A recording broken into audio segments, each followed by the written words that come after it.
বছরে একবার যে ভাগ্য নির্ধারণ করা হয়ে থাকে আমাদের সমাজে বহুল প্রচলিত আছে, সেটি শবে বরাতে হয়।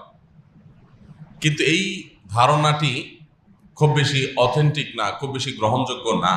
অনেক উলামা একরাম, স্বনামধন্য অনেক ইমামদের মত আছে এর সপক্ষে, কিন্তু এর সপক্ষে যে কয়েকটি হাদিস রয়েছে তার একটিও সহিহ বা বিশুদ্ধতার মানদণ্ডে উত্তীর্ণ নয়।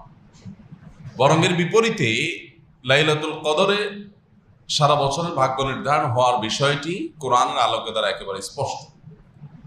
সূরা দুখান আয়াত নম্বর 3 এবং 4 আল্লাহ সুবহানাহু ওয়া তাআলা বলেছেন, ইন্না আনসালনাহু ফি লাইলাতিন মুবারাকা, নিশ্চয় আমি কোরআনকে একটি বরকতময় রাতে নাজিল করেছি। ইন্না কুন্না মুনজিলিন, আল্লাহ সুবহানাহু ওয়া তাআলা বলছেন তিনি এই কোরআনকে অবতীর্ণকারী, তিনি অবতীর্ণ করেছেন এই কোরআনকে একটি বরকতময় রাতে। আর যেই বরকতময় রাতে কোরআন নাজিল করেছেন আল্লাহ তাআলা, সেই বরকতময় রাতের নাম কি?